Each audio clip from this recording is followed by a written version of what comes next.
So welcome everyone on this Bay Area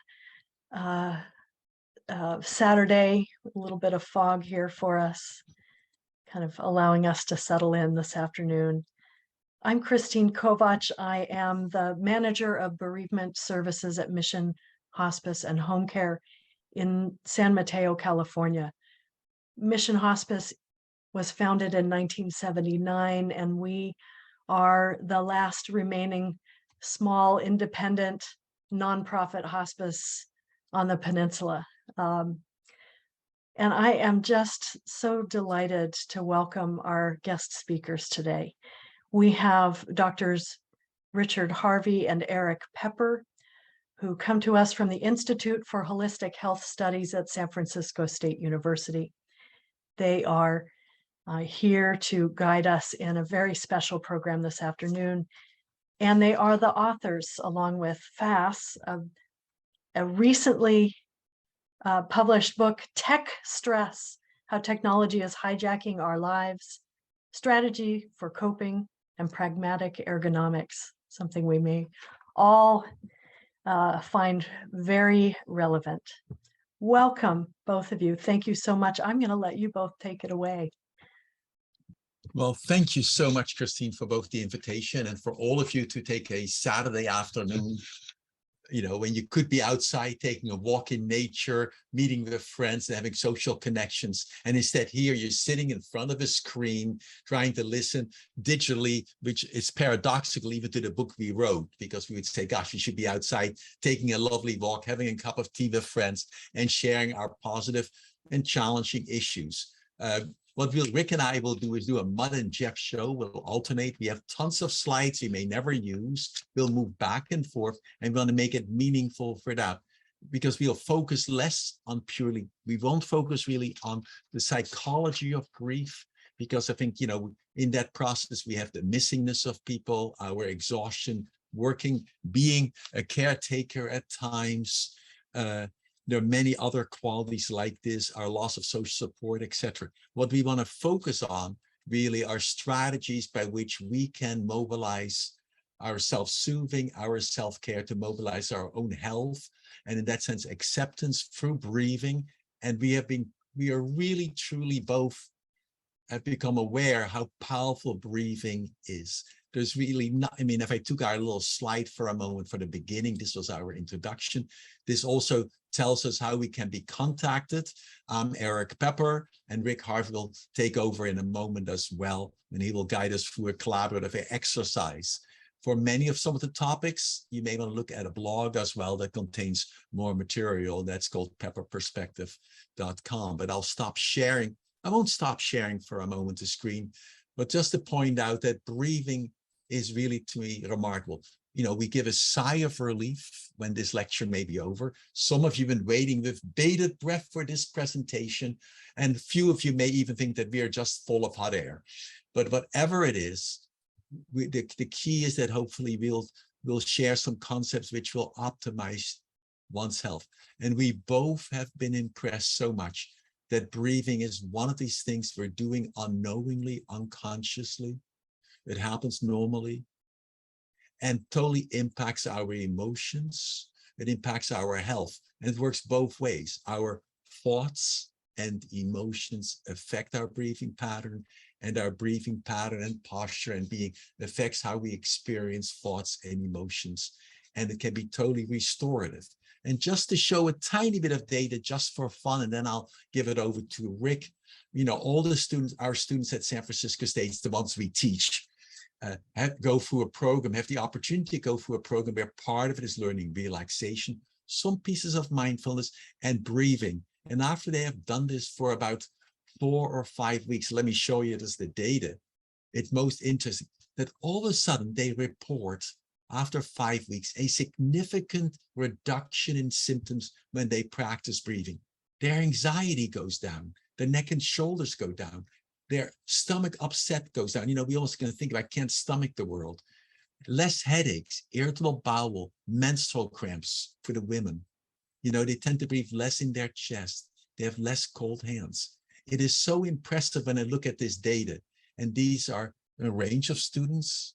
Some of them have major grief in different ways, some don't, but it's really a key. So that is the background for it. So, but before we keep talking about all this, I'll throw it over to Rick, so Rick can, and we want to know what's going on. Rick, take it away. Thank you so much, Eric. So when Eric and I prepared for today, we looked at literally hundreds of academic slides, references, resources, video clips, images, all the different kinds of things. But the most important thing that we have as a goal, Eric and I, is to get what you need, whatever that means. So we thought about a little bit of a icebreaker of a kind. Who are you? What do you want? What do you need? Kind of thing. And one of those icebreakers is based on, I guess it's sometimes called the story of your name. And there's a reason for this. It turns out that the way that we refer to ourselves represents not just a fact, what we're called, but our lineage, our connections with others, our history, our cultural backgrounds. And I'll begin. Richard Harvey Harvey, first name, middle name, last name, middle name and last name are the same. What's your first name, Richard? What's your last name, Harvey? What's your middle name, Harvey? No, your middle name, Harvey. No, wait, I want your middle name. And a little bit of confusion there. So there's a naming tradition in my family that included being named after my paternal grandfather. And he was Herman, but they called him Harvey. And there's a longer story there about how my middle name is a way to connect me with my dad's family and remind me of that history. So I'm curious, what's the meaning of your name? Where do you come from? How do you want to be referred to today? Because we have an informality in a way. I'm more curious about each of you as people, as humans, and that will make it that much easier to transition into what do you want and what do you need. So I'm going to go ahead and check in with some folks, and I'm going to put Christine on the spot and ask, who gave you your name? What does it mean to you? How do you like to be referred to? Oh, I love this question. I'm delighted. Christine, and I go by the whole name, not a nickname, because I love the name. My mother loved that name. She just loved it. And that was very important to her to have that be my name.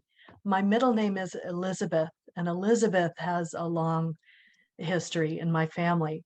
Elizabeth was my great grandmother, my mother's beloved grandmother, and she wanted me to have her grandmother's name in my name. My cousin is Elizabeth. My own daughter has the middle name Elizabeth, and we will continue on. And Elizabeth shows up even in my husband's family in various places too. Yeah, it's an important one. Terrific. Thank you. Should I just go around and call on some folks? Sure. It'll be easy, just a quick little snapshot. Sure. Carol Before P. you do this, Rick. Oh, go ahead, Eric. No, I think that's great, but I want to be very clear that if we call on you and it doesn't feel right to share, health is listening to yourself and acting on it. And it means, Rick, thank you for asking. At this moment, that's not the right time, because that to me is the most important part. Now, Absolutely right. Yes. Carol.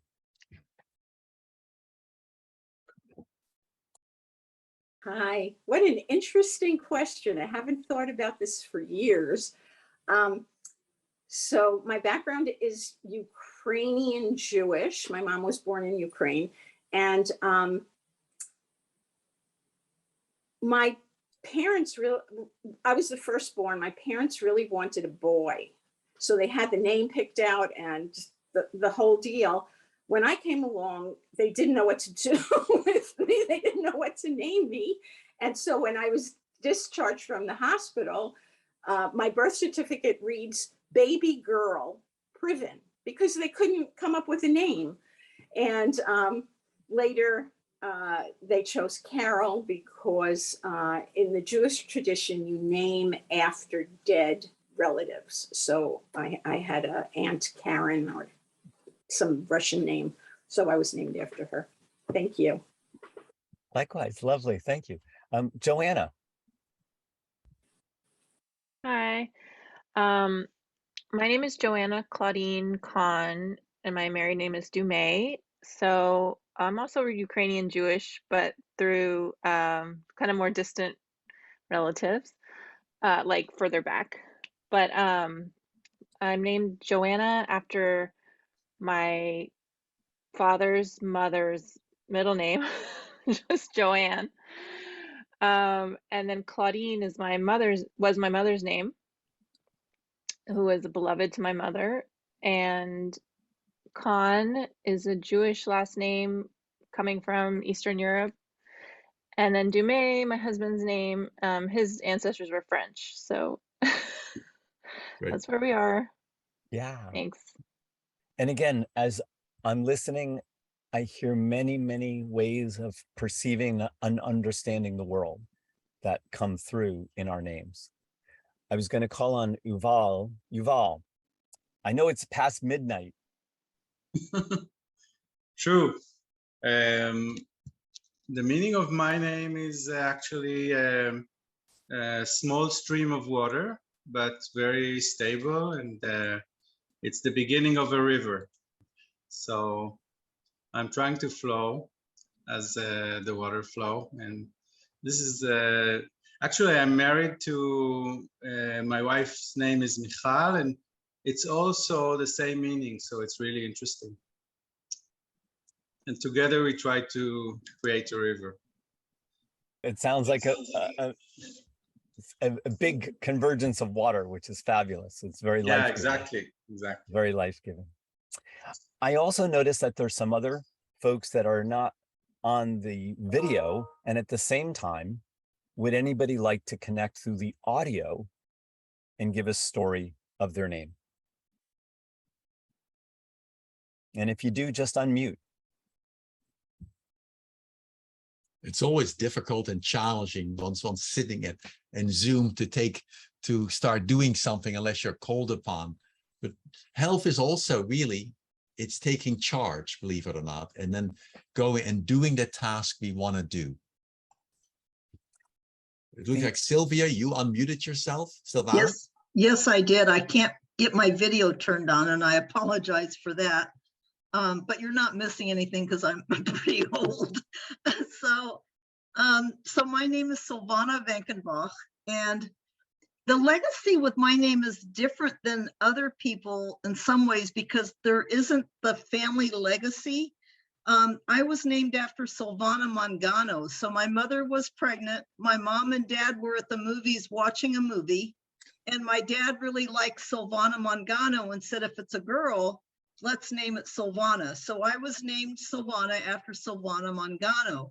The negative part of it is that as a child, we were immigrants. So it was called Sylvana when I was here and I was a child. So I was called a light bulb and all kinds of things because of the name Sylvana. And then at some point, I made the decision to always correct people and tell them that my name was really Silvana and pronounce it correctly. And the meaning of Silvana is actually woodland maiden, which really pleases me, and somehow it totally fits me because I'm really connected with the mother planet and mother nature. And so it's interesting how I was kind of arbitrarily given a name, and yet it really fits who I am spiritually. There is no middle name. So my parents determined that the name was long enough because my last name is Vankenbach. And there was, for many years, a slight disappointment in not having a middle name. I think I've learned to live with that and accept it now. Wenkenbach is a German name. I'm Dutch, and I'm not sure where the Wenkenbach came from. Another name that's commonly mispronounced. So I think somebody hung out with the milkman somewhere back. But there is, when I researched Wenkenbach, there is a Wenkenbach that's a famous heart surgeon. And so I kind of like that. So that's it. Thank you for being here, everyone. Yeah, and we'll talk about getting into the heart-centered activities in a little bit.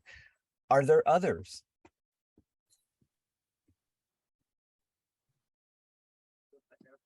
Julie, or Marilyn, or Cora. So Marilyn will come. I'm gonna leave my camera off. I'm a little more comfortable with that. And I'll leave off my last name, but my name is Marilyn, middle name is Ann. And when I was born, Marilyn Monroe was popular. And so the way it worked in my family was I had an older sister.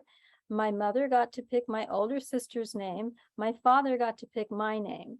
He liked Marilyn Monroe, so I ended up with the name Marilyn. There's no resemblance between me and Marilyn Monroe. The middle name is Ann. Now, my mother got dibs on the middle name, and my mother was Catholic and loved Saint Anne. And so her middle name is Ann. My sister's middle name was Ann, and my middle name is Ann. So that's how it went in my family. Lovely. And just to acknowledge other folks, Cora, Tracy, Julie, feel comfortable unmuting if you want, and if not, then we'll continue forward. And again, absolutely feel comfortable with the screen on or off, or to participate in this way or not. Hi, this is Cora. I was named after a German singer. My sister Vivian was named after the actress Vivian Leigh. But Cora has a few meanings. It means like fair maiden. Also, it's the beginning of corazon, which means heart in Spanish. So Cora is sort of like related to the heart and courage. Thank you. Thank you. Well, maybe Rick. Yeah, go ahead. Wait, Julie's about to speak. Go ahead, Julie. Hi, I just wanted to share. I don't have any story behind my name whatsoever. I was born in the early 70s, and I think my parents just went with something simple and popular at the time. So my middle name is Lynn, L-Y-N-N, and I think I've met, I don't know how many other people with the same middle name. So it was just, I think my parents just went with something that was simple. I count a lot of my family members are really long traditional names. So yeah, no story behind my name. So Well, Eric, you were about to say something. Go ahead. Yes, I would say thank you all for sharing. And sometimes all of you can share. Sometimes it doesn't feel right, whatever. It's perfectly okay. Just to finally put the workshop together, what we want to do is do a little background. We'll make a strong concept of how thoughts and emotions may affect breathing and body, and how body really affects it. And we'll focus on the body side of this much more. And I think that's the most important part. But before we start sharing, there's one more question I would like to ask each of you, just for a moment. Maybe in the chat button on the Zoom, is just write one line and don't hit return yet. What is it you want to learn? Or, during this workshop, when, what would be the best thing for you do you want to learn? And just in the chat, just type it for a moment. Don't hit return yet. Just type it. When you think you have done it, when you've typed your phrase, what you want to learn, nod your head, at least the people I see. And I'm going to do a share screen and an image just for fun.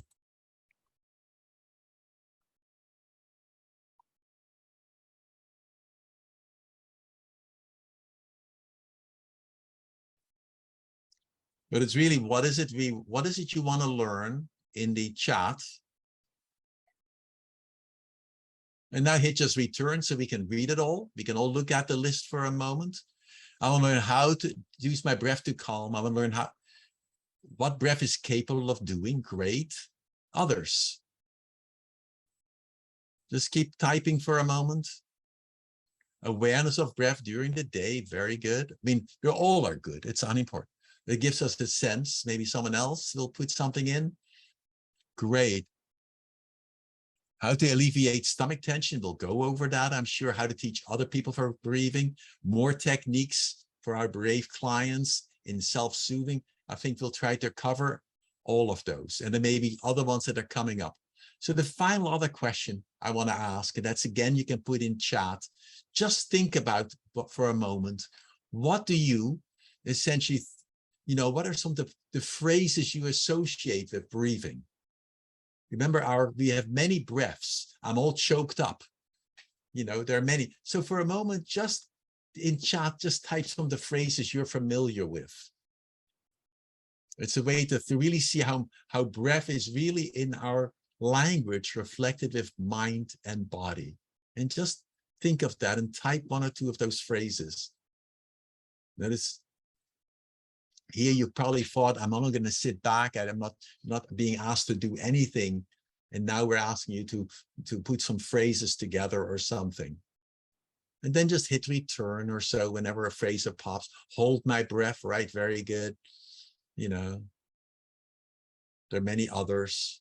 But let me just for fun, okay, center a reflection of my current state. Yes, that's what you would like. But let me think how breathing really affects us for a moment. I think that's probably the easy way to think about it for me.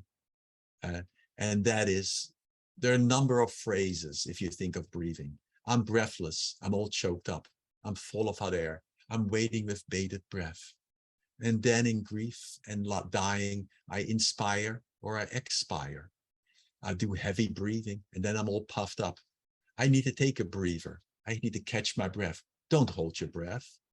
And then, gosh, I blew a gasket, blew off steam, can't catch my breath. The shortness of breath. I need breathing room. I'm winded. It takes my breath away. I'm breathless, all underneath my breath. And finally, after I've gone through this whole list, you'll probably give a sigh of relief and say, oh my God, when will he ever stop?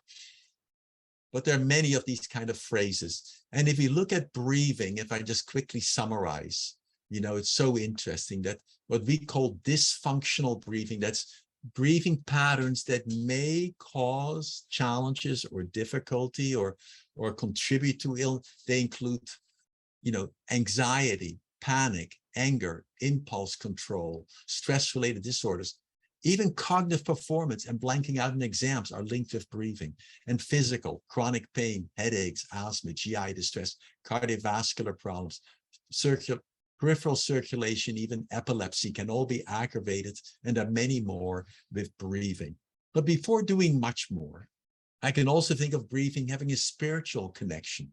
Think of the Sanskrit prana, life or energy, breath of life, the Greek pneuma, the word for breath, the religious context of spirit and soul, the divine breath of inspiration, or Latin, spiritus, the verb meaning inspiro, meaning to breathe and to be alive, or Hebrew, ruach, the breath of life, or the classical Chinese character, which I don't know how to pronounce, which includes both breath and life. Breathing has always been this interface between the conscious, the unconscious, between the spirit, between the body, mind, and emotion. And when you change one, it affects the other. So our focus will probably be more on how breathing affects you. So let's start for a moment looking at your breathing patterns. I'd like you all to stand up. I know you've been sitting now for a little while. Just really stand up. I'm so glad that I can see a couple of you. I appreciate that those who have the camera on, that I could see you. Now I'd like you to put your hand on your stomach and a hand on your chest. And now I'd like you to take a very big breath. Really take a big breath. And then let it go. Let the air go out. And one more very big breath. And exhale. And then you can sit. And what did you observe? Who of you observed that when you inhaled, basically, that you found yourself getting taller and your chest expanded? And when you exhaled, found that you got a little bit smaller and even your chest dropped a bit downward. Is that familiar? I think most of you did. If the answer is yes to that, congratulations, you're breathing dysfunctionally. And not in, it is the pattern we all do when we breathe, when we are scared. We try to take a big breath, we lift up, and we do. So that is a theme. Our part is that I'll ask the question later why we breathe like this, but it's a critical part to think about. I want to do one more breathing exercise. Or let me just think, why do we breathe in our chest? because many of your patients you see, or yourself, and we are stressed, we tend to breathe more in our chest. I don't know if you've noticed that, or we breathe very quickly. You know, often in nursing, you think people breathing 18 times a minute even, but that's really a sense of panic and nervousness. Or when people are in pain. If you can breathe lower and slower. So the key for us will be to teach, how can I breathe a bit lower and slower? And there are many reasons for it. But before asking, but just reflecting for yourself, why is it that so many of us, when we take a big breath or breathe, it's more in our chest? You see the movement like this. Our chest goes up. You can see even when people do it, you can see as if this little notch comes in. When they inhale, you see this going up. What are the reasons why we breathe in our chest? Because when you look at little babies, think of it.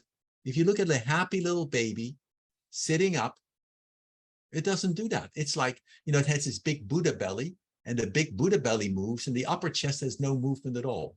It's the sort of at the lower ribs they move, go outward. So what is it that we as adults do? Or we do this starting about age 4 or 5, you can see the transition for a number of kids, that they move to more chest breathing. And if you want to gamble or, you know, yell out loud to just, or speak out loud to just share what are the reasons why we breathe in our chest. And the reason of bringing that up, it is critical to help us understand how we can breathe effortlessly, which we can apply later, once we can get some understanding of this. Anyone? Carol, why do people breathe in their chest? Predominantly. Cannot hear you, you're mute. Sorry. I was thinking that the whole society goes fast, and it's much quicker to breathe in the upper body than to bring the breath down into the belly. Yes. In fact, it's also much less efficient. You get poor gas exchange, because if you inhale in the upper chest, the alveoli have much poorer gas exchange than the lower lobes of the lungs. It takes much more muscular effort. People get more back pain, and they have more anxiety. So it may be what we do. But so what is the reason we do breathe in our chest? Joanne, you want to guess, Joanna?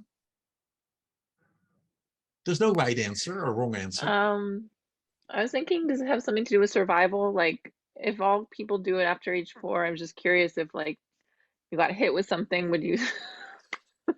No, very good. Okay, that's my guess. Okay, maybe I'll ask Silvana. Is that okay, Silvana, if I pronounce the name correctly? It's such a lovely name.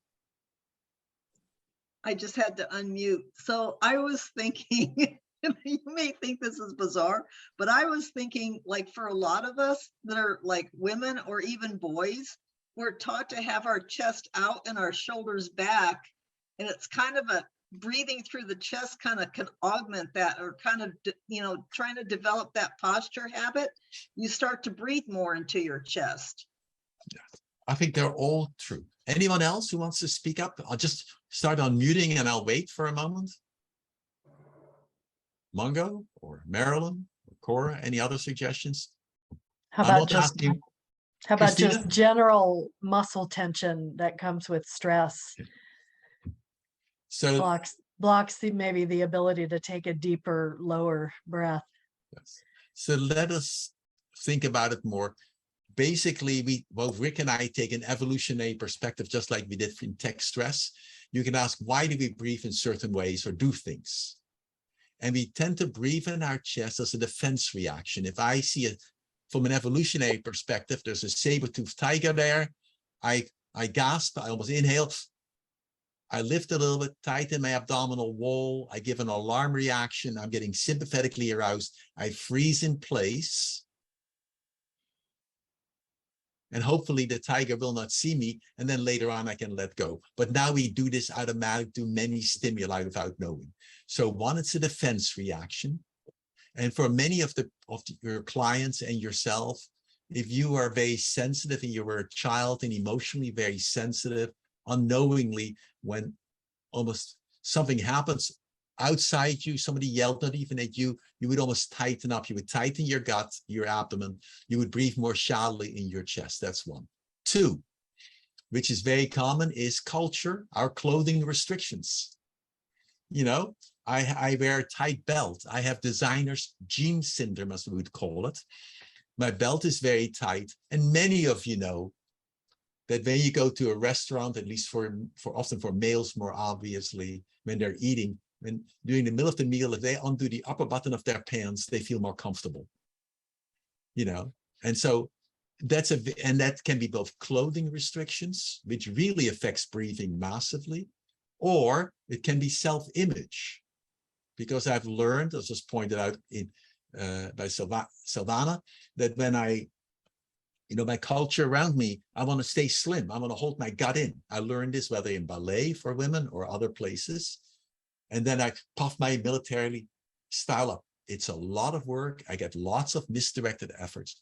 Then there's another major one we forget about, is that we tend to shift to chest breathing more after we've had abdominal surgery or insults.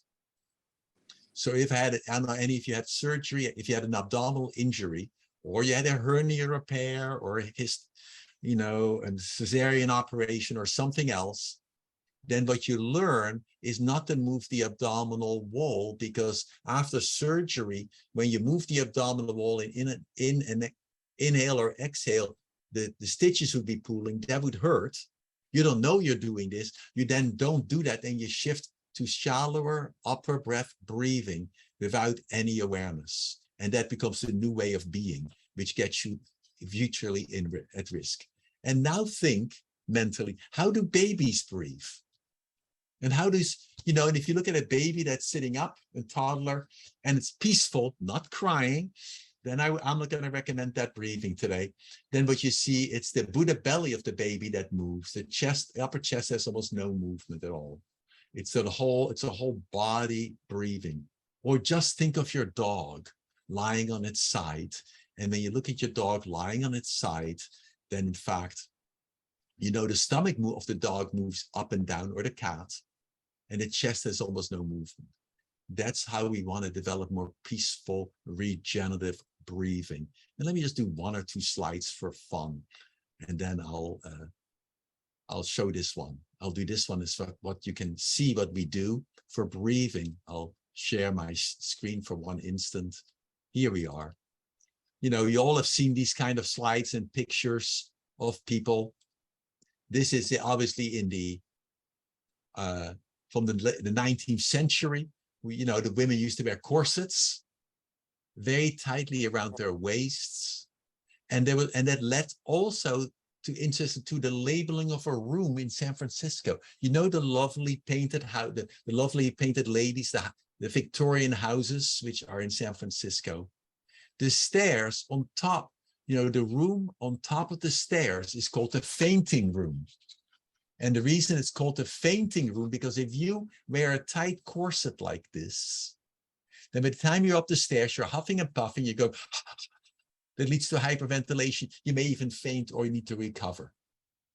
Now you laugh and we say, people don't do that anymore. But look at it. We now have the waist trainers. So, we have the men's tummy control, or we are sitting collapsed like this, which also compresses the whole abdomen. And so the only way you can breathe is more in your chest. And I want to go back of these to a disease of the 19th century. And then I'll stop with these slides and do one practice. And then after my practice, I'll throw it back to Rick. And there was an epidemic at the late 19th and early 20th century of a disorder known as neurasthenia. This is obviously, it's a common illness for women. It's a category, a basket. It described the mechanical weakness of nerves in women, because women were the weaker sex. They're not. They live longer. They're stronger. They have higher survival if they're as babies as well. But the symptoms, look at the symptoms they were. Fatigue, anxiety, headaches, heart palpitations, high blood pressure, neuralgia, depression, especially women of higher class, because they had this very tight constricted waist, and that would affect breathing and symptoms. And by only changing the clothing, you can get rid of most of that if you teach people how to shift their breathing. So then I want to do one practice for a moment, and then I'll throw it over to Rick. What I'd like you all to do is really breathe in a very strange way. It's not very strange. I could ask you to hyperventilate. I'm not going to do that, you know, but very mild. What I'd like you to do is as follows. So let me give the instructions, okay? And then let's do it. The instructions are, you're sitting as you're sitting comfortably. And now I'd like you just, each time you inhale, inhale normally, but only exhale about 60% of the inhaled air. So you inhale, then you, if I inhale this much air, then I exhale 60%, then I inhale again, then I exhale 60%, and I keep doing it. Don't do it yet. Is the instructions clear? Just nod your head, so I want to be sure. Rick, that's clear. Carol, it's clear. Joanne, I'm glad you give the thumbs up. It helps. And Christina. So let's start now. Just breathe. Each exhalation is only, 60% the previous inhaled air. Just start doing it.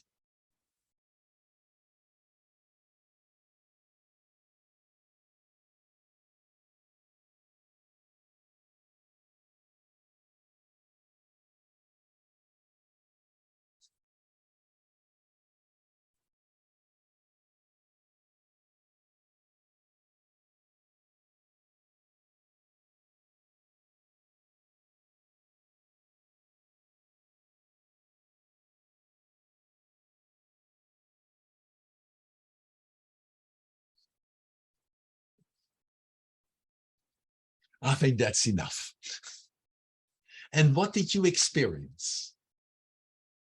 Mango, Marilyn, Silvana, Julie, Joanne.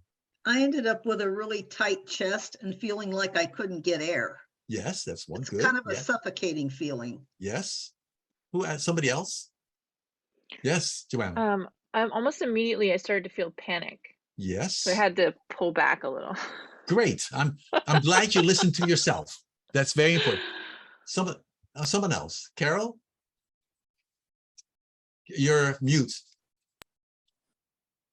I started taking deeper inhales in my belly so that I guess I wouldn't have to struggle so much with the exhale. Okay, so you really changed the breathing pattern a little bit more. Good. Okay, somebody else. Julie, maybe, or Marilyn? I just felt it really uncomfortable. And uncomfortable in what way? Did you feel more like? I just needed to breathe, just let it all go eventually. You know, I didn't keep that pattern going for very long. Anyone else who may have experiences? Well, when you do this in large groups of people, what you observe is that people very quickly, many people will experience some form of anxiety, a lightheadedness, a dizziness, that obviously tension in their neck and back. Some may feel heart palpitations, and it's all, and more than, if you look at it, almost all will feel some form of increase in anxiety. It's so interesting, tension in the neck and uncomfortableness in the chest. And then I could ask, how many minutes were you breathing in this pattern?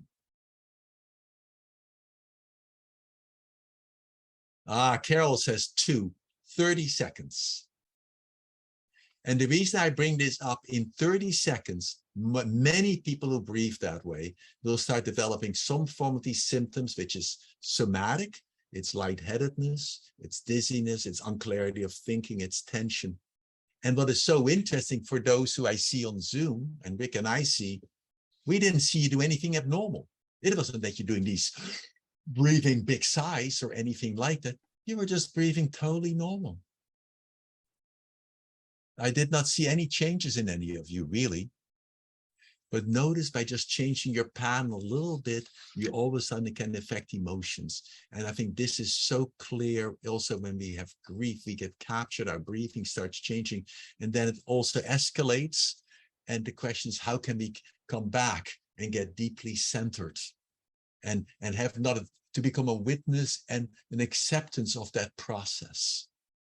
And being more centered in the body allows us a bit more. And if Rick doesn't mind, I want to do one more thing. Is that okay, Rick? Because I have to be careful, because once I'm on a roll, it's really, well, maybe I'll show this. I'll do one more exercise with all of you. And then what I'd like you all to do, you've been sitting, although I see that Joanna is drinking the appropriate liquids, which is great. I'm so glad your camera is on because it makes us interactive, just like when I look at Christina or others. I'd like you just for a moment, just to sit, as you're sitting, I'd like you for a moment, in a moment, when I'm going to snap my fingers, snap, snap. With each snap, I'd like you to look with your eyes to the extreme right and then to the extreme left. So if I did it for myself, don't do it yet, it would look like this. Here's a snap.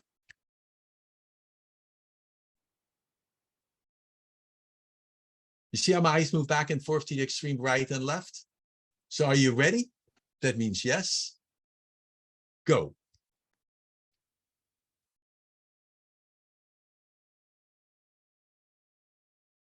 And are you holding your breath? And I think almost, oh, and now we could ask, well, Rick and I can ask you, how come you're holding your breath? If you hold your breath, you're getting no more oxygen coming in, no more carbon dioxide coming out, your performance would decrease, and yet you did. Again, it is, when I look to the extreme right, there's danger over there, I freeze, I hold myself without knowing. My body gets aroused. And so if Rick and I would say anything today, if there's only one lesson to learn to take home, anytime you hold your breath, interrupt it and start breathing, your health will be significantly improved. And that is the transfer of learning of these skills. And now finally, for Rick, I'll translate it into a case example by a screen and what happens. And then I give my share over to Rick. So let me go to the slides for an instant. This gives an illustration of how breathing affects you. And then we want to go on much more to learning breathing, because otherwise all we do is we talk. Okay, and so let me do the sharing of the slides here. So this is in fact a lovely woman who is 38 years old. She has 2 children, 8 and 10. She has severe insomnia and episodic abdominal pain, and had rectal bleeding, which she then interpreted as a sign of cancer.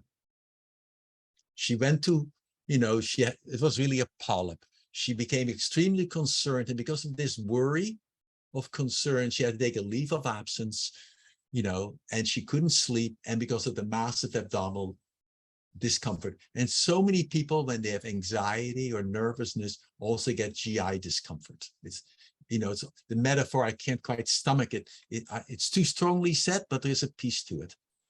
Okay, so what happened is, this was all done with an interpreter. So then we monitored her with physiology to make it believable. And so to explain this slide, this green line on top shows the muscle tension in her neck and shoulders. Okay, the line at the bottom, there are 2 lines. One is her chest movement of breathing. That is the white line that says chest here. When the line goes up, the person inhales. When the line goes down, they exhale. And this is the line, her movement of her abdomen. It was so clear when I looked at her that she was only breathing in her chest. And if you only breathe in your chest, it's like I'm waiting with bated breath. Oh my God. And so many people, when we have pain, we do that. We anticipate pain. We hold our breath. We breathe. And so now the idea is here. We ask her to relax, and we had a nice connection. She relaxed. Then think of the stressor. Then think mentally of stress. Just think only of your gut. And you could see when she thought of her gut and her problem, you could see how her breathing got highly disturbed. She held her breath for a little while out of fear. Her shoulders tightened a little bit, like I'm giving a protective response. Oh my gosh, danger. This happened without any awareness. That's the key. But the thoughts affected body. Then we ask her to relax. And this then became the basis of working with the woman to teach her, to explain that her distress she had was partly because of this biological pattern of breathing mainly in her chest. If she could breathe lower, she could get quieter. We could, and it was also normal, because if you get fearful, like a tiger attacking you, it's really useful to do this and to then run away. The trouble is, there's no tiger. only the thoughts. So we then taught her a number of skills. We taught her very slow diaphragmatic breathing. We'll go over that in a little while. And with the positive memory, she had 2 children. And when she talked about her babies when they were little, there was this smile on her face. And you know, babies have this big Buddha belly that moves in and out. So that was the idea. And ask her then to breathe similarly to the baby. She had to learn to loosen her waist because she had designer's jeans syndrome. Her waist was held tight by clothing, so she had to undo that a little bit. And then she practiced these skills. She did it. And to my surprise, she could do this, which you can see in the next slide. It's still not very good. But notice, look at the difference. Her stomach can move again. There's movement. Here she inhales, and here she exhales. Here she inhales, here she exhales. Now there is movement. And people forget that breathing is much more than just gas exchange. We all think only of the lungs, where oxygen comes in, carbon dioxide goes out. However, breathing is also the pump by which blood and lymph is circulated through your abdomen. So when you inhale, if your stomach can get bigger in the vertical position, that means the blood vessels can fill with the veins can fill with the venous blood. When you exhale, it gets squeezed up, so it becomes the pump of circulation. And almost anyone who has GI distress tends to not move their abdomen very much. So she practiced that, and then she had homework. Practice this very slow breathing, which is about 6 breaths a minute for about 30 times a day. That's a lot, because really the key is transfer of learning. And then to practice this breathing every time she caught herself rushing for a task, which is very challenging in her culture. And then before doing an order, and practice lying in bed with a weight on her stomach. And when she had intrusive thoughts, which is very normal, and I guess my worry, she would refocus again on the breathing. She did all this, and what happened? I mean, I'm so impressed by her, by the woman. In 1 week, she felt much better. Her GI discomfort and distress was reduced. Her insomnia was reduced. She continued with the practice, and 3 months later, all her GI distress disappeared. No more complaints about insomnia, and she was back to work. This is not uncommon. I'm always impressed that it's possible. And so what we are arguing here is that changing your breathing patterns, becoming aware, transferring it into the real world, and changing it makes a significant difference. So Rick, you want to take over for a little while, or how are you? I'd be glad to. Great. Thank you. I'm checking in with myself, noting that I've been moving around, but at the same time, I'm curious whether each of you would join me in a standing awareness activity. And if you could, stand up, if that's comfortable for you. And as well as possible, place your hands around your, below your belly button. So where your fingers are. And I'm going to ask you to do a special kind of breathing, which is exhale as much air as you can. And I'm going to be silly for a minute.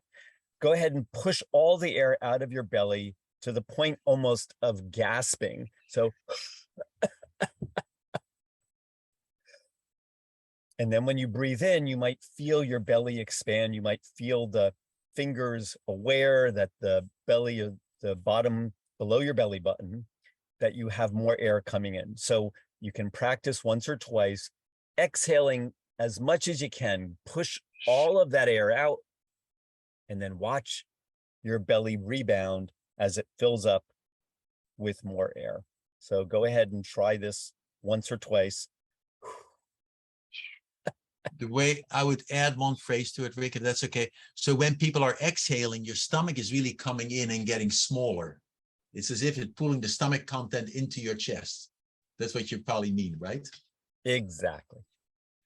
Now, with awareness of how it is that your belly is moving as you have expanded or allowed the air to come back in after you've exhaled, place your fingers instead closer to around your rib cage a little bit higher up. For some people, they place their thumbs near their armpits, very high up in their chest. They can feel the ribs. And if you would, similar to how Eric mentioned earlier, people would tighten up their bellies and hold their bellies tight. However, in this case, only breathe in your chest. For example, you might move your, only try to use the chest muscles, the chest area for breathing.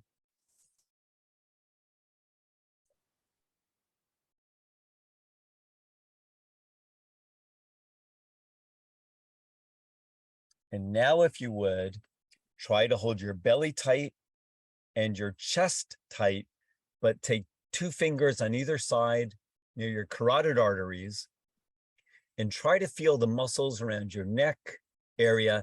And as if you could breathe in only from these neck muscles, the auxiliary muscles, the accessory muscles of breathing.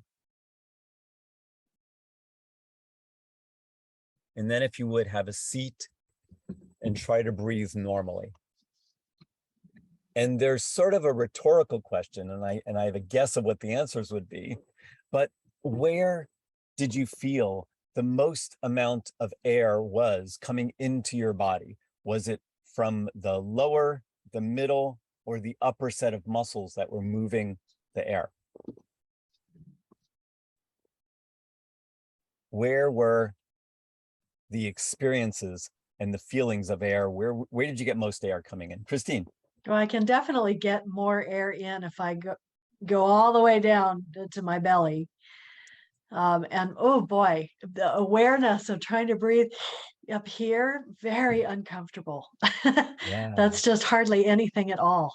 Yeah. Yeah. And yet we do understand that there are some folks that are professionally trained musicians, for example, that have learned a special way of breathing, and they're very, very strong neck and accessory muscles for their breathing. That's a specialized skill. And it's not to suggest that there is any one muscle group that's better per se, as much as all of the muscles of our body that are related to breathing are connected. The air comes in through our nose, it goes down the tubes into our chest, the diaphragm lowers, and we even have pelvic floor region muscles that get involved.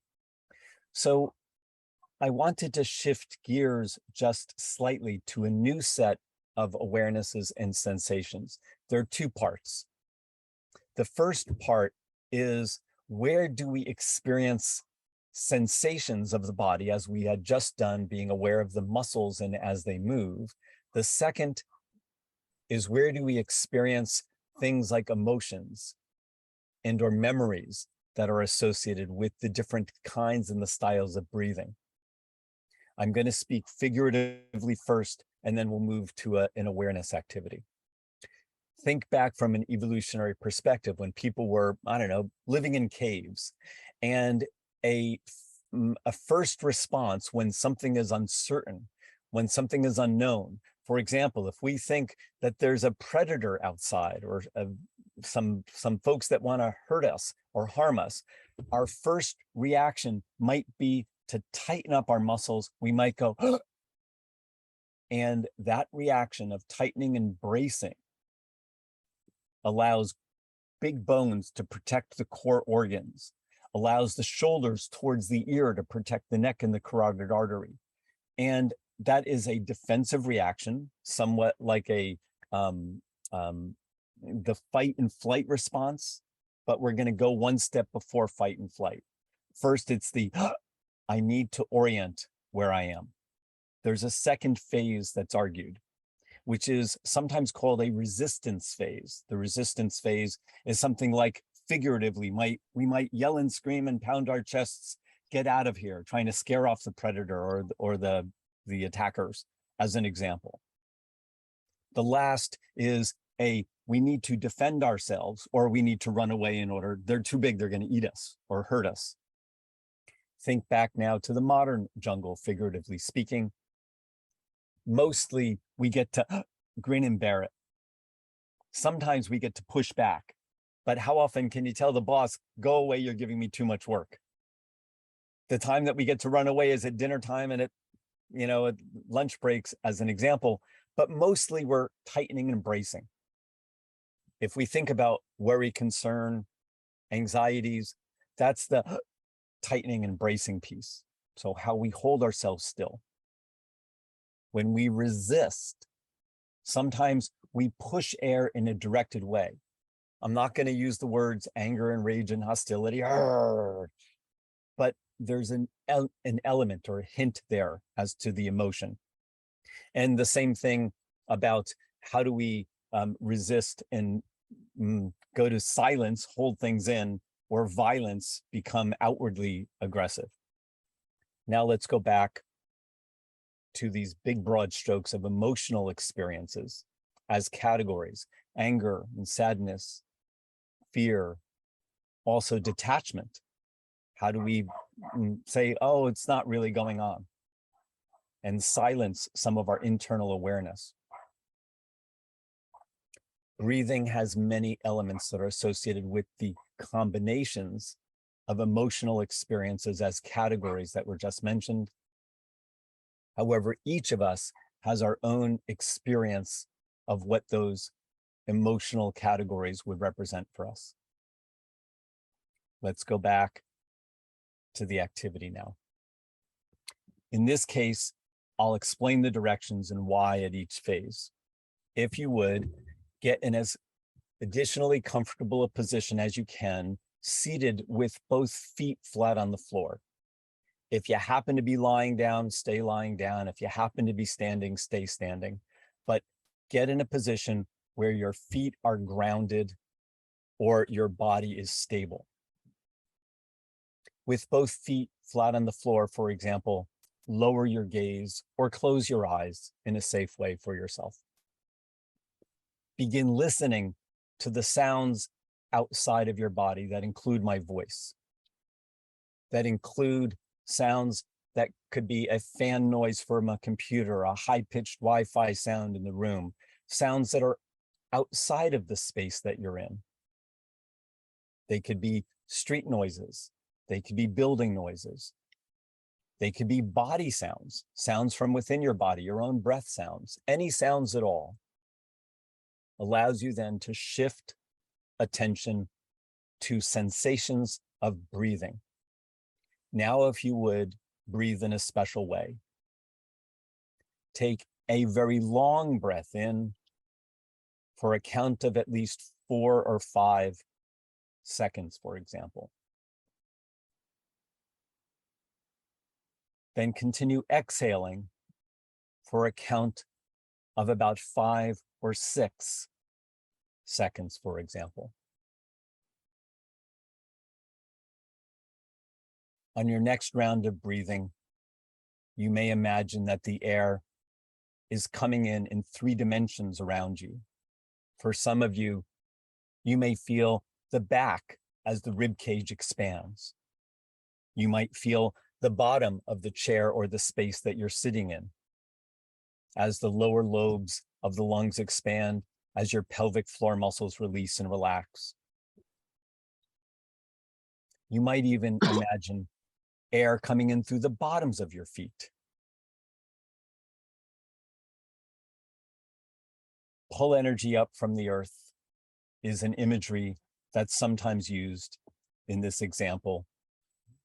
And again, the connection between the images of having 3 dimensions around you, as opposed to simply saying, take a long, slow breath. We're guiding the imagery sense and the feeling sense. We're going to shift to more feelings in other parts of the body. Relax and release the shoulder muscles even more than they are now. Release and relax the neck muscles. For some people, they can move their head and their neck. Release and relax the jaw muscles. Some people move their mouth and their jaw. Release and relax the mouth muscles. The tongue muscles can relax. Even allow the tip of the tongue to relax all the way down to the base of the mouth, well below where the teeth are.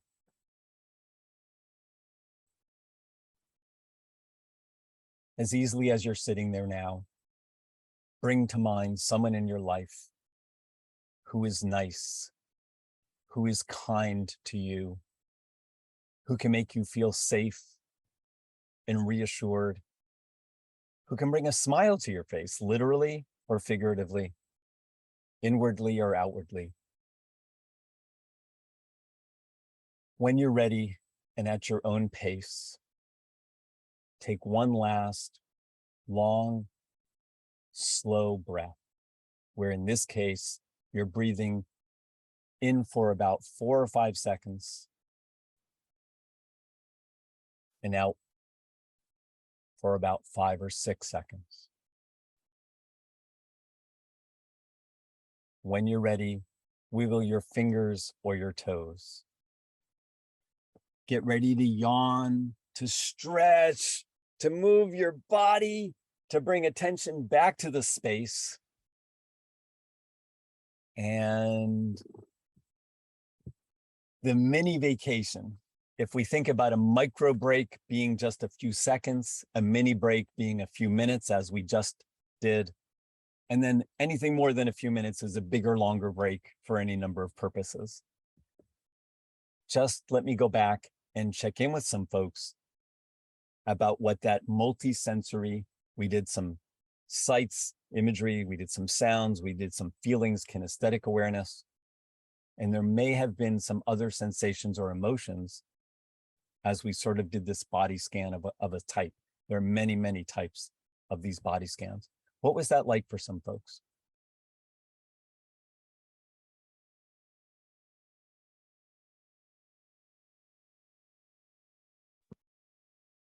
I love doing this every single time. I love doing it with clients. As I guide other people, I feel it myself relaxing. It's quite wonderful. Yeah. And I'm reminded of, so many people who will say, I can't meditate. I can't sit still. I can't do a guided relaxation. And we took such a short time to do that. Yeah. And it's pretty effective. Yeah. It doesn't have to be an hour or a half an hour. It can be so short. Yeah. Thank you. Thank you for saying that. Joanna. I had an interesting experience. I really liked the image of the energy coming up from the earth. That was helpful for me. And I got really relaxed. But then when you said, think of someone who I thought you were going to say had passed away. So my whole breath just went in my throat, in my chest. And then you said, who gives you peace? And and so and then I immediately was able to reconnect with the exercise, but it was so interesting. So. And I should ask you as a follow-up, what was that like being able to observe yourself going back and forth between where your thoughts were taking you and connecting with how your thoughts allowed your body to then release and relax? Well, it made me, my mother died 20 years ago, so it made me realize how much my body holds grief, and for this long of a time, that how much that it must have been affecting me. Thank you. Thank you. There's a little bit of science behind the activity. Well, before doing that, maybe can I give one suggestion? Please go ahead. Because I think what Joanne really pointed out is very strong, that we have memories or triggers from the outside world, whether it's words, evoking something, and our bodies react. And then they have a life of their own, they affect us, and that affects us more. And one of the observations we have made is that instead of totally following on the thoughts and trying to rationally argue within yourself to change, which is the base of cognitive therapy, I would say, behavior cognitive therapy in many ways, what you do is you shift, there's a deep acceptance what is, and then you shift back to breathing and focusing on your body or shifting your body position, and then breathing lower, and it gives a sense of peace to cope with this. And that is what, and so if there is a summary research finding, Rick and I found in a published article as well, that when you feel grief and you feel sadness, or you feel hopeless in the world, or you're just plain tired and depressed, or just normal, then we tend to slouch. We sit more collapsed usually. When we sit in this position, it's easier for our brain to evoke hopeless, helpless, more defeated memories and evoke less options. If we change our body position and look up, the metaphor really does work. We have more easy access to positive thoughts. And then if we combine it with breathing, it's much easier than do cognitive change and changing our thoughts.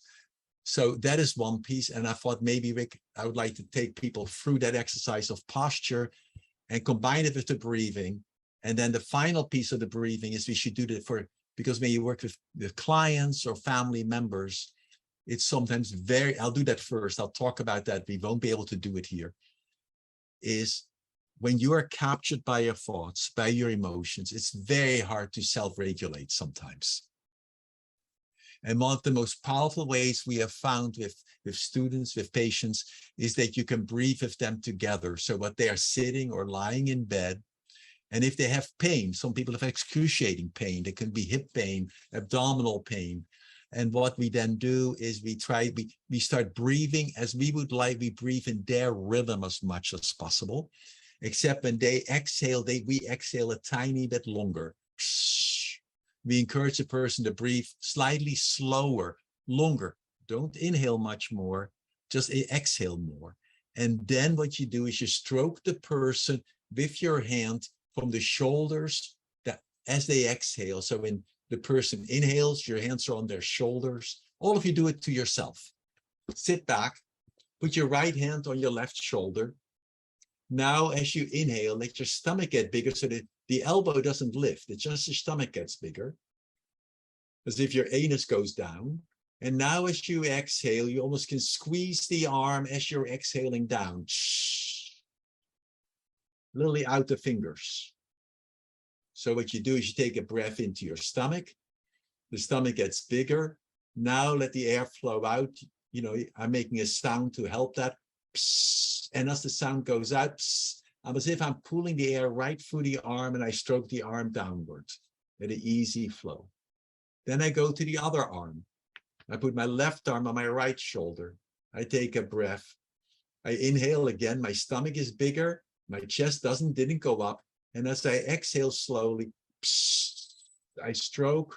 I can even press hard down the arm, through the fingers and out the fingers. And normally I would stroke at a rhythm that I would come to their wrist as they are near the end of their exhalation. So I pull as if I keep going just beyond their normal exhalation length. So do that one more time with your left hand on your right shoulder. You take a breath. And it's almost as if tenderness, you stroke down the arm.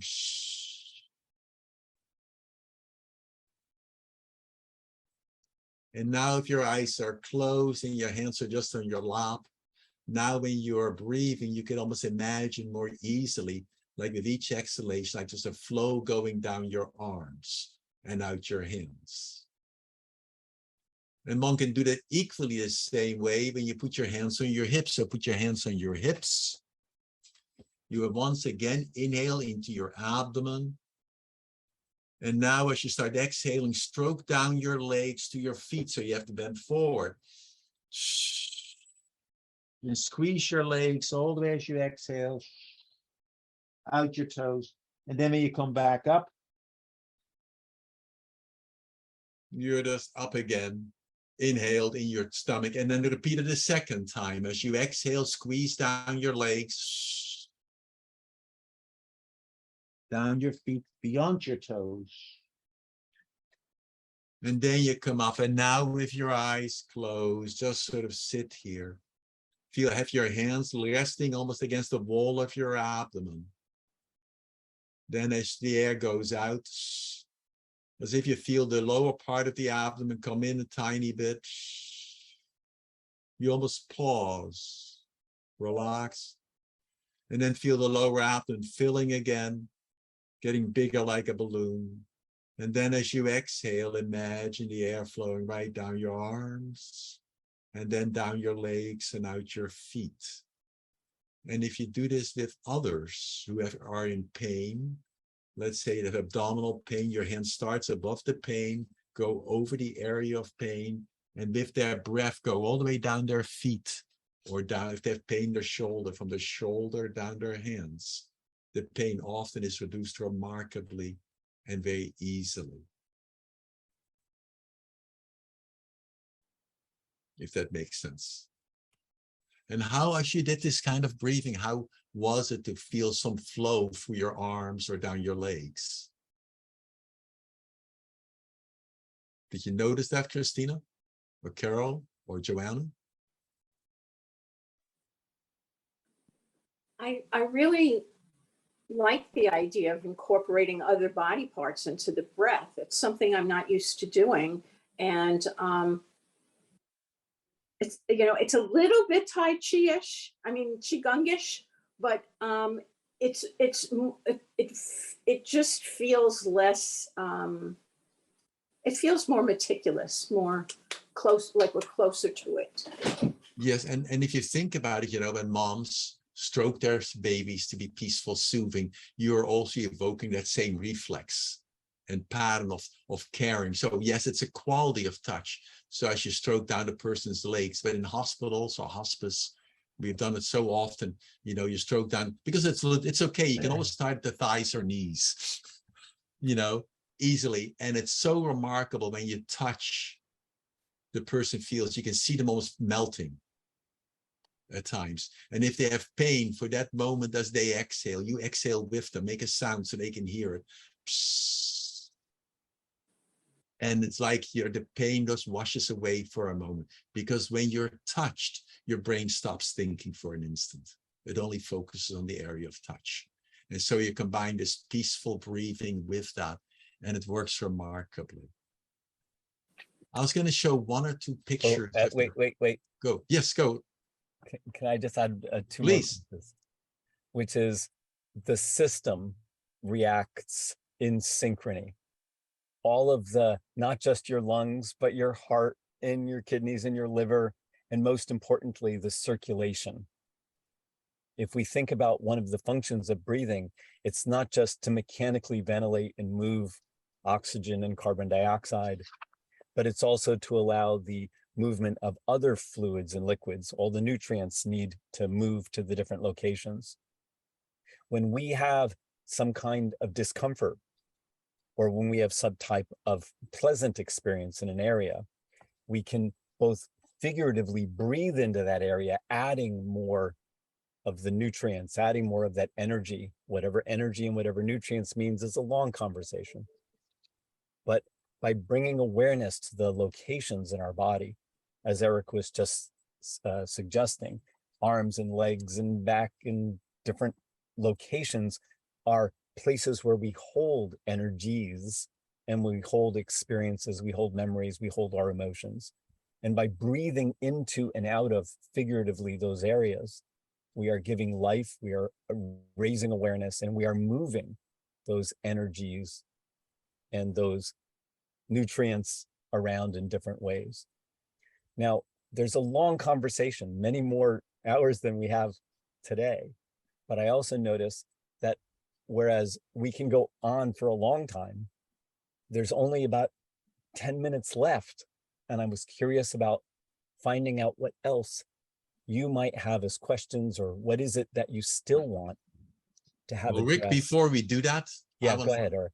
I would like to share two concepts for self-practice, which we find useful on the show. I want to do that by slides for a moment. Okay. Because the question I have is, what can you do for yourself and with your client? Because so many people have aches and pains or difficulties. So one, I'll show two slides for a moment, or maybe three or four. And this is what Rick also talked about. We won't be able to talk about it much, but when you breathe very slowly, and what you're seeing here is a line, which is the movement of the chest during breathing. That's the top one. Then the movement of the abdomen. There's no share screen. Oh, I'm sorry. Yes, let me share. Thank you, Rick. Great. I like to talk to myself.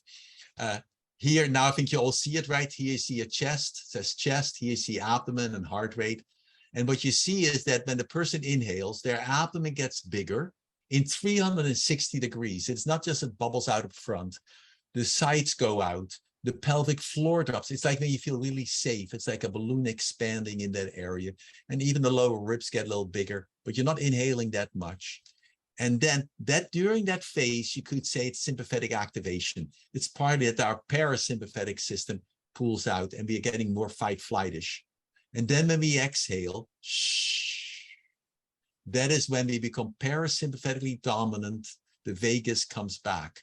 And this is, and notice how it affects the heart rate. And you see this really in younger people. And this is a very healthy sign. So when you inhale, your heart rate would speed up. And when you exhale, your heart rate slows down. This is the most useful thing to think about. And this occurs more easily when you breathe about 6 breaths a minute without trying. And I'll take you through that in a moment. But the most important part is what most of us do. And just do it for a moment. All of you stand up very quick. Stand up quick.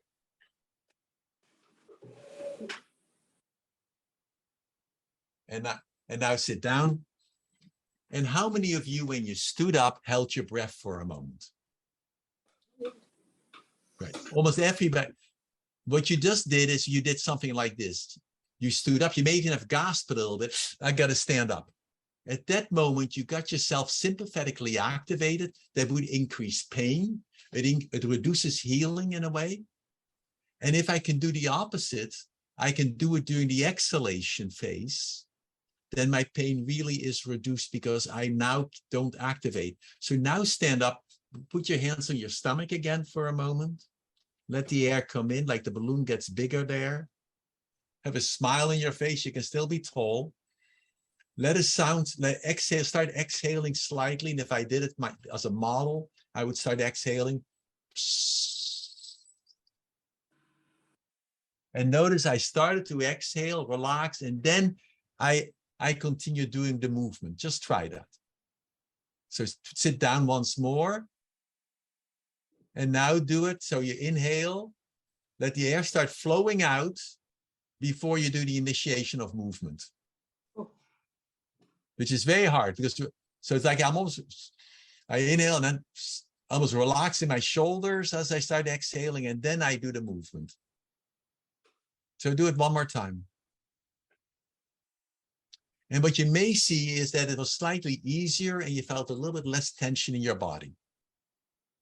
And if the only thing I've worked with patients who have pain in hospice, when they have to get out of the bed or the chair, whatever it is, if they can first start exhaling and do the movement midway through the exhalation, the pain and discomfort will be reduced by 50%. If that makes sense. So that's concept one. And we learned this. And the second concept is here you can feel yourself on this picture. You can see how you breathe. When you inhale, hold on.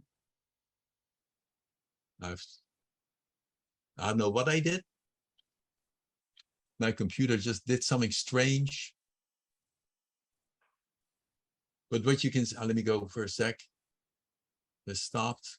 I'm back to all of you. Something happened on my screens. I have no idea what happened in my screen. So it's so much fun. I'll do the sharing one more time. Let me go to this screen.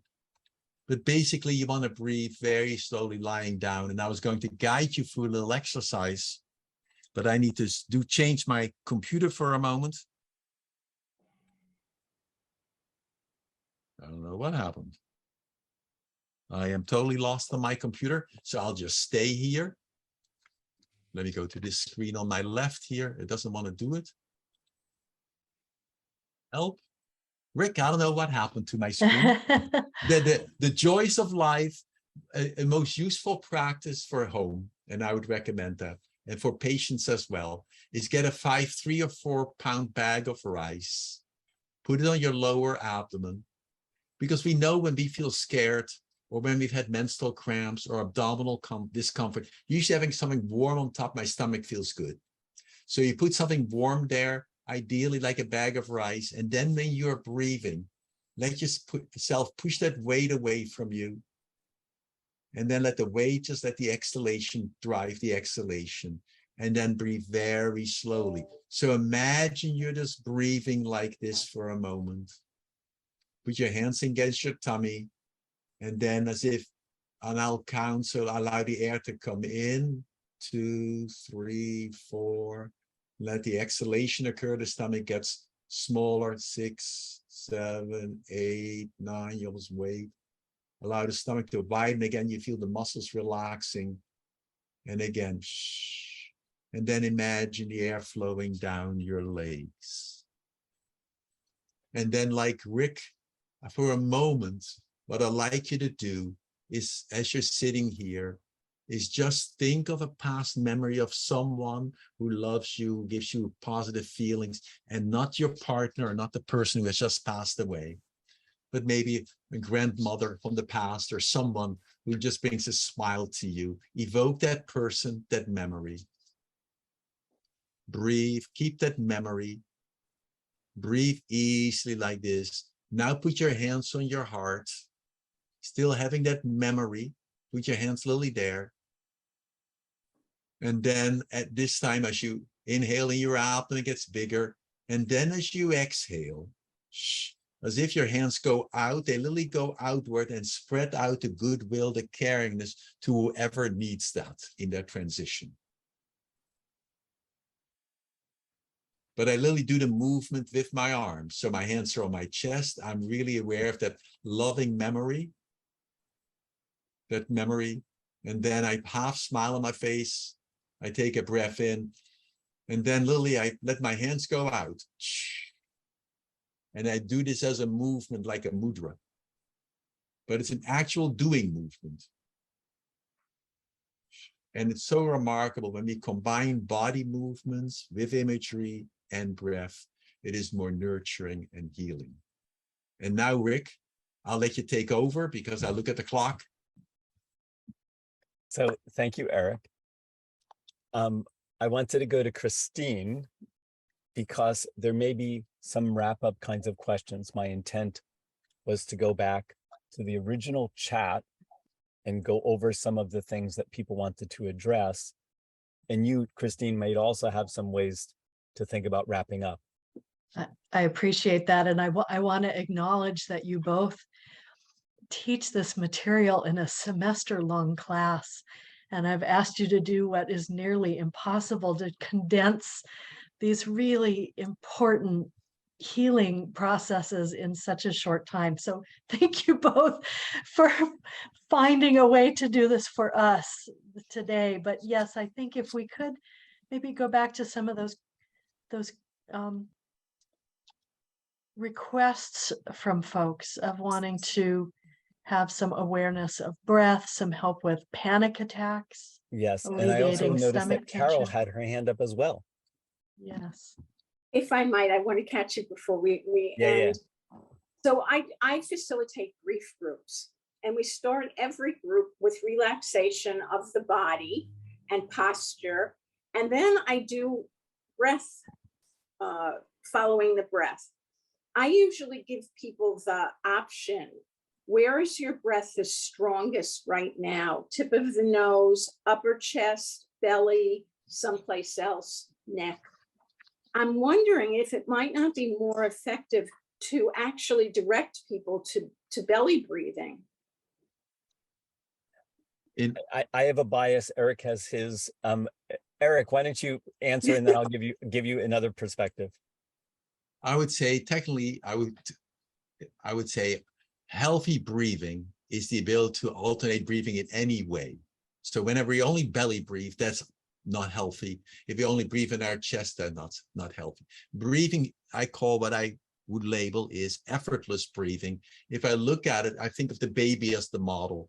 You know, when it's peaceful, the abdomen widens, the lower ribs widen a little bit, the abdomen comes in again. And when you do that, that's probably the best way from my perspective for regeneration and healing. You have to feel safe. So the first step in the workshop is to create safety. Once I'm safe, then I need to allow my abdomen to potentially widen, which for many people that's difficult because of self-image, but how we think about this, or because they're already so heavy that it's very difficult to do.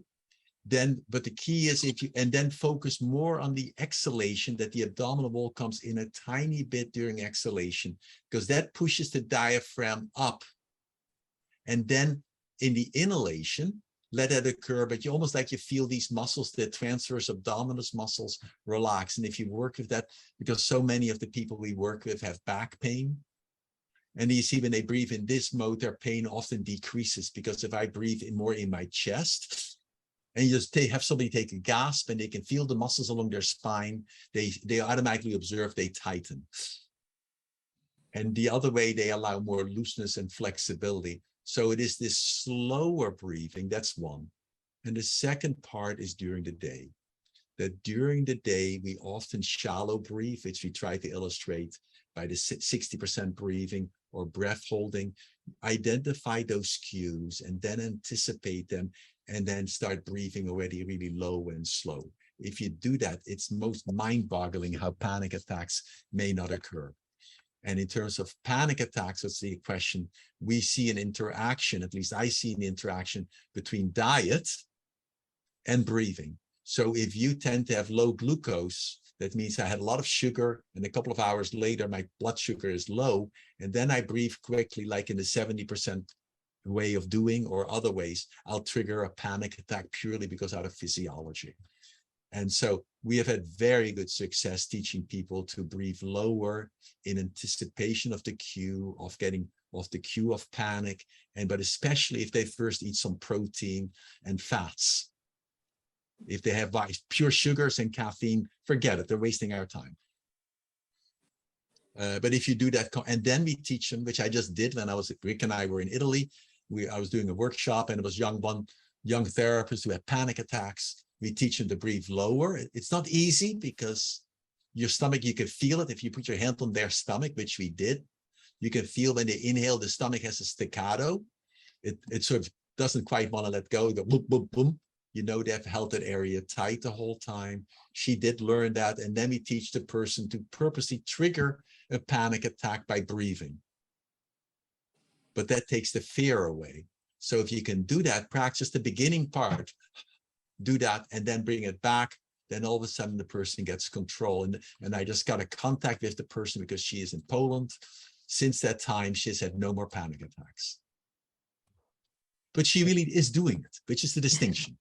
You know, the key is of our students, and I feel so lucky, and Rick we both feel unbelievably lucky that we teach this, that when the students practice, the key is to not just learn it for 20 minutes. It's nice, it's regenerative. The key is to start doing it during the day. It's like if I get upset, I can be aware of that and stop. That timeout is much more important. It's like I try to give the example of exhaling in movement. I also see Christine is shaking her head. Do we have time for just one or two more questions or comments, or what's our time? Let's go just a couple more minutes, and then Okay. maybe we could just name a couple resources where people could look elsewhere Great. for continued practice of their own. Yeah. That would be lovely. Yeah. Go ahead. I wanted to address, I wanted to address Carol's question as well in the grief groups. Part of the abstract framework is we pay attention to shift our intention. What we pay attention to is sometimes guided by the leader. And are we paying attention to our thoughts, to our body? And for example, earlier when we were paying attention to breathing as if the air is coming through the bottom of our feet, and we had an imagery of imagine the grounding of the earth or the energy of the earth, that's one directed thought connected with the physical part of the body, the feet. But it's not arbitrary, because by bringing attention down to the lower part of the body, you start engaging some of the auxiliary muscles, like even getting the blood circulating back against gravity brings attention, and that allows the circulation of fluids and the expansion and the network of systems to work well together. There are other pieces, for example, relaxing and releasing the muscles in the mouth and the tongue, allowing the tip of the tongue to relax to the base of the mouth, is almost like when we're sleeping, we quiet that internal chatterbox, literally and figuratively. The language processing areas are quieting, so we have less of an internal dialogue going on when we release and relax our jaw and our mouth and our tongue muscles. So a lot of these directions are not arbitrary. They're based on some scientific basis for how we do things and why we do things, the sequence. The last is the timing of things, the paced breathing. We know that if we have one breath in for 5 seconds and out for 5 seconds, 10 seconds for one breath means that one breath goes into a minute 6 times. There's a fair bit of science that says breathing at a rate of 6 breaths in a minute, or one long breath over 10 seconds time, is a very calming and soothing pace or rate of breathing for a lot of systems, a lot of people. So it's the long breath, not just a deep breath or a wide breath, whatever that means figuratively. I'm going to stop there because, again, we avoided all of the technical terminology and all of the neuroscience and all of the why do we do the things in the way that we're doing them. But again, it's bringing attention and awareness, whatever that means, to particular locations in a directed fashion that builds on what naturally increases a sense of safety, a sense of calm, and allows access to memories that are more positive. And we've given you no evidence for that, accessing memories that are more positive. There's a whole other set of exercises about accessing positive memories and avoiding the negative ones. I'm going to stop there because I know Eric might want to say something about That's positive perfect. and negative memories. Let me do this as we come to a close. Yes, thanks. If I could name just a few of my favorite resources that people can easily find, and if you could name one or two of yours. Sure, I'll gladly show some slides for that. Yes. That would be fabulous. One of my favorites I have on my phone is the Calm app, CALM, that has guided relaxation, lovely soothing voices guiding in relaxation and breathing, and meditations and bedtime stories, wonderful things. There's Headspace, kind of similar app, and another one that several of my clients love called Insight Timer. They're all apps with guided relaxation. So those, I'll just name mine. So let me put a slide up for a moment. I'll do a PowerPoint. Again, it will take me a minute to organize. While Eric this. is doing that, I dropped some more intellectual references relating to grief in particular. And the book called Thanatopics, Activities and Exercises for Confronting Death has a fair number of breathing and other kinds of activities and exercises, body-centered, breathing-centered.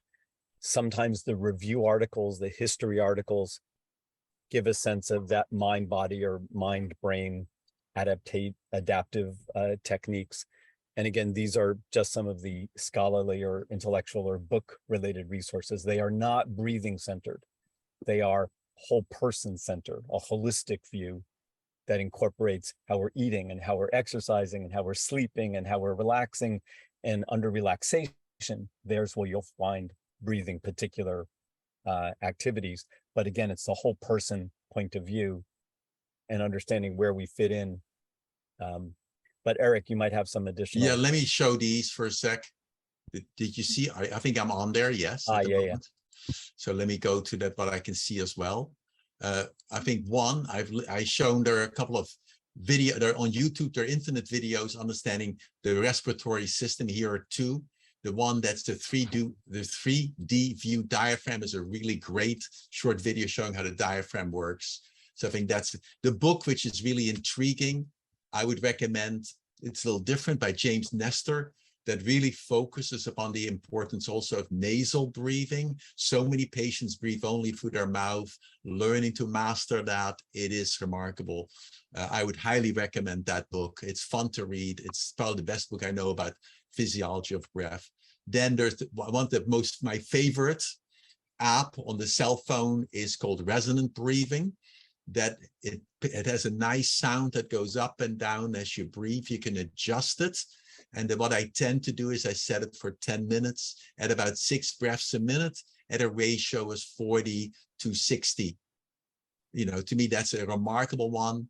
You can change the settings. When you first upload this app, there's some videos, some talk, skip all that, put the app in. It works phenomenally. If you people, it's one of the nicest apps I know. It's very simple, it's auditory. I highly recommend it. It's called Resonant Breathing. You can download, no charge. I like ones that don't cost any money. So that is really nice. Then if you want to have a visual pacer on the screen, then I have one called David Breath.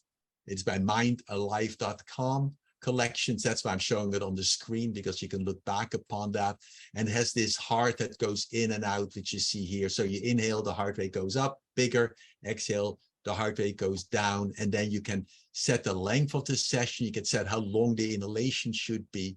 And what you overall hear from Rick and I, we're probably aiming for most people to breathe somewhat slower at about, just for regeneration, not for excitation, that's different, but for the kind of regenerational mode, about 6 breaths a minute. And then I highly recommend a blog I do, that's now an advertisement, called pepperperspective.com. There are a number of blogs which have video clips in it of people doing it, explanations of breathing. You know, you can put in diaphragmatic breathing. There are many different ones about posture as well, but there are a couple of useful ones that have detailed case descriptions and descriptions how to breathe. And one deals with acid reflux, irritable bowel, one deals with sex pain, and one is pelvic floor. And when you get those, there are great blogs also with people's experiences. There's also one for headaches, where a person combines breathing and posture to eliminate headaches. So that is, I think, at least my quick recommendation. I finally go back. I still think this is one. The resonant breathing one works really well for me. And for many people, we have given it to them. I think. Marvelous.